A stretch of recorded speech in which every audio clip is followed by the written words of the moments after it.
केंद्रीय शिक्षा मंत्री धर्मेंद्र प्रधान शुक्रवार को पश्चिम बंगाल पहुंचे हैं। सुबह के समय कोलकाता पहुंचने के बाद पार्टी कार्यकर्ताओं को साथ लेकर वह सीधे दक्षिणेश्वर काली मंदिर में पूजा अर्चना करने के लिए पहुंचे। उनके दौरे के मद्देनजर शहर में सुरक्षा व्यवस्था कड़ी कर दी गई।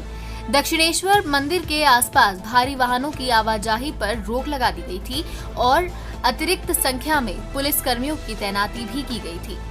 दक्षिणेश्वर मंदिर पहुंचकर धर्मेंद्र प्रधान ने पहले पुजारियों से मुलाकात की। उसके बाद उन्होंने पूजा अर्चना की है। यहाँ उन्होंने मीडिया से बहुत कुछ बातें नहीं की। हालांकि कोलकाता पहुंचने के बाद उन्होंने कहा कि राज्य में कानून व्यवस्था ध्वस्त है और लोकतांत्रिक व्यवस्थाओं को ध्वस्त किया जा रहा है। बंगाल के लोग इसका जवाब देंगे। उन्होंने कहा कि भाजपा राज्य में लोकतंत्र की हत्या के खिलाफ लगातार आंदोलन करेगी। নমস্কার, আপনাকে সবার আগে জিজ্ঞেস করি যে আপনি মমতা বন্দ্যোপাধ্যায়কে একটি চিঠি দিয়েছিলেন, সে ব্যাপারে কি হলো, কি বললেন, কি করবেন? पश्चिम बंगाल में शिक्षा की व्यवस्था ठीक नहीं चल रहा है। पिछले कई सालों से यहाँ नौजवान शिक्षक नियुक्ति की दुर्नीति में आंदोलन कर रहे हैं। हाई कोर्ट की टिप्पणी आई है, उसमें जो लोग संश्लिष्ट थे, जो मिले जुले थे, वो लोग बहुत बड़े दुर्नीति में प्रमाण भी मिला है। करोड़ों रुपया की सारे खुलासा हुई है, लेकिन उसके बाद भी स्थानीय सरकार की कुंभकर्ण निद्रा नहीं टूट रही है। ये बहुत चिंता की विषय है। बड़े बड़े अधिकारी जेल जाने के बाद, मंत्री जेल जाने के बाद और कितने समय लगाएंगे नौजवानों को न्याय देने के लिए। मैंने इसे सारा विषय पे पिछले अगस्त महीने ही यहाँ का मुख्यमंत्री जी को एक पत्र लिखा था कि आपको उसमें से कार्रवाई करनी चाहिए। कोई उत्तर हमें अभी तक नहीं मिली है। दूसरी ओर यहाँ का जो नौजवानों की जो आपत्ति थी कि भाई हमारी मेरिट लिस्ट को काट दिए, हमारी योग्यता रहने के बावजूद भी जो परीक्षा नहीं दिए, टेट परीक्षा नहीं दी, ऐसे लोगों को चाकरी मिल गया है।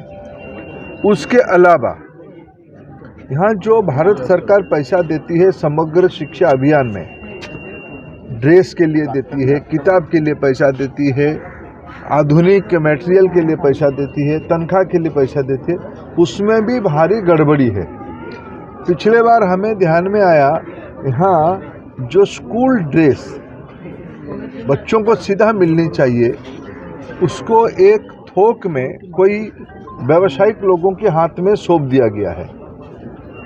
ये सब विषय में आगे चल के भारत सरकार और निगरानी रखेगी।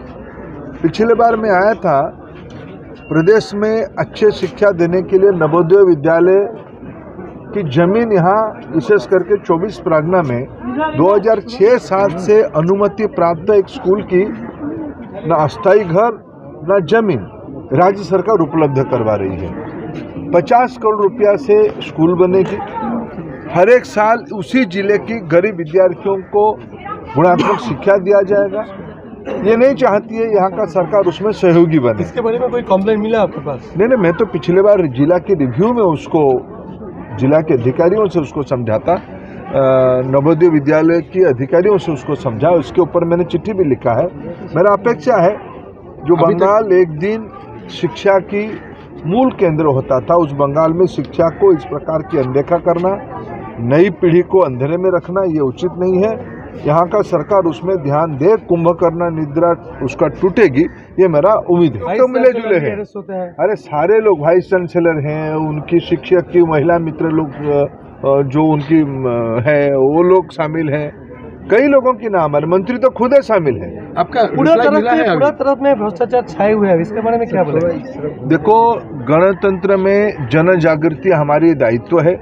हम आप लोगों की मदद चाहते हैं, इसको बंगाल की जन जन तक पहुंचाया जाए और ये जो भ्रष्टाचारी लोग हैं इनको प्रजातांत्रिक तरीके से शासन से मुक्ति दिलाया जाए, यही हमारी प्रयास है। आप जो बोल रहा है जो केंद्रीय सरकार का फंड शिक्षा के लिए सही तरफ से यूटिलाइज नहीं कर रहा है, इसके लिए आप लोग कोई इंक्वायरी चाहेगा?